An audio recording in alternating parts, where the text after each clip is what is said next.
Hi friend, সবাই কেমন আছো? তো চলো আজকে ভিডিওটা শুরু করা যাক।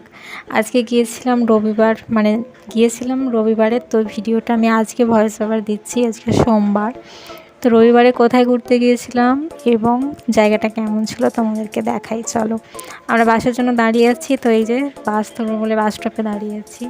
অনেক গাড়ি যাচ্ছে কিন্তু বাসের দেখা নেই। তো অনেকক্ষণ ধরেই ওয়েট করেছিলাম, প্রায় 10 মিনিটের মতো। তো এদিক ওদিক তাকার পর দেখি যে বাস এখনও পর্যন্ত আসেনি। তো বাস এসে গেছে এবং বাস থেকে নেমেও পড়েছি। ভিডিওটা পুরোটা করতে পারিনি, বাস আসাটা দেখাতে পারিনি। তো ওই যে দূরে দেখতে পাচ্ছ একটা মন্দির, টেম্পল দেখা যাচ্ছে। তো আমরা যেহেতু সাউথে আছি, এখন কেরালা আছি, তো এখানকার কেমন মন্দিরগুলো হয় তোমাদেরকে সেটাই আমি দেখাবো। তো দেখো, মন্দিরের ভিতরে কিন্তু আমরা প্রবেশ করে গেছি অলরেডি। মানে পুরোটা সামনে না গেলেও এটা একটা রাস্তা ছিল। তো ওপরটা দেখতে পাচ্ছ এরকম ছিল। তো আরও সবাই যাচ্ছিলো।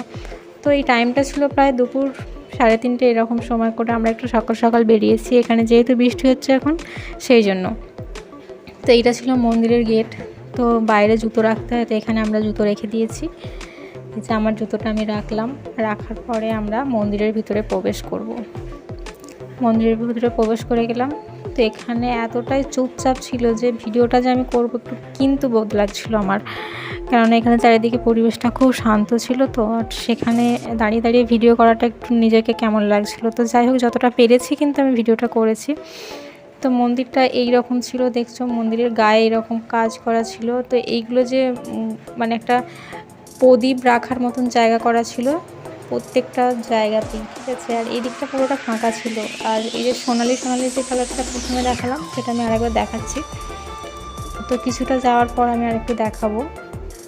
এখন মন্দিরের ভিতরে যেন তো কাজ চলছে, আমরা তো জানতাম না। তো এখন কাজ হচ্ছে, পরিষ্কার করছে। এখানে নিশ্চয়ই কিছু একটা রয়েছে ফেস্টিভ্যাল, তো যার কারণে এখন থেকে সবাই সব কিছু পরিষ্কার করতে শুরু করে দিয়েছে।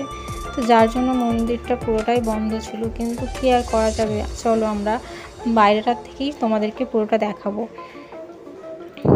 তো এই যে একটু আগে বলছিলাম না যে মন্দিরের ভিতরে প্রদীপ রাখার একটা জায়গা রয়েছে। তো এই যে মানে ভিতরে যে খোপ খোপ জায়গাগুলো, ওখানেতে পুরো মন্দিরটা যখন কোনো ফেস্টিভ্যাল অনুষ্ঠান থাকে, এখানে যখন পুজো হয়, তবে আমাদের এখানের মতো এখানকার পুজোগুলো নয়, এখানগুলো একটু অন্যরকম। যদিও আমি এখনও পর্যন্ত সেটা দেখার সুযোগ পাইনি।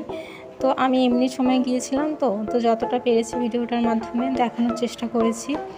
তো এই যে রাস্তাটা করে দিয়েছে, এটার ওপর দিয়ে আমরা হাঁটছিলাম। পাশে কিন্তু বালি ছিল, পুরোটাই বালি। কেননা ওইগুলো দিয়ে সবাই যায়, কিন্তু আমরা যাই না, কারণ যেহেতু রাস্তাটা করে দিয়েছি, কিন্তু কী দরকার বাইরের নিচে নামার। তো পুরোটা কিন্তু ওই রকম ছিল। আর এটা ছিল মানে একটা নদীর মতো, মানে এটা নদী ঠিক না আসলে, এখানে সমুদ্র রয়েছে। তো যে খাঁড়িগুলো যেগুলো আসে, তো সেইগুলোই একটা এখানে এসেছে, মন্দিরের গা দিয়ে পেয়ে গেছে। তো পুরোটাই এরকম বাউন্ডারি দেওয়া ছিল। তো আমি আমার বরের একটু ছবিটা দিয়ে দিলাম ভিডিওর মাধ্যমে, ওকে একটু নিয়ে নিলাম ভিডিওতে। তো এই যে মন্দিরটা এইরকম ছিল দেখতে। তো এটা একটু সাইডেই আমরা রয়েছি, সামনেটা দেখাচ্ছি, একটু পরেই যাবো ওইদিকে। তো পুকুরে প্রচুর মাছ ছাড়া ছিল, তো আমাকে দেখাচ্ছিলো এই যে দেখো কত মাছ আসছে দেখো। তো এইটা হচ্ছে সামনেটা, এর দিক দিয়ে প্রবেশ করতে হয় মেন মন্দিরে। এই যে একটা বড় প্রদীপ দেখতে পাচ্ছি, ওই প্রদীপটাও কিন্তু জ্বালে। আর এখানে এই যে আরও অনেক কিছু রয়েছে, পুরোটা দেখাতে পারলাম না। তো মন্দিরটা এইরকম বন্ধ ছিল, কী করা যাবে। তো আমাদের একটু মলের কেনাকাটা ছিল, আমি দুটো জামা নিয়েছি। তো সেই ভিডিওটা হয়তো পরে কোনো একদিন দিয়ে দেবো। তো এই পর্যন্তই আমার ভিডিওটা, সবাই দেখো, লাইক করো, লাভ ইউ।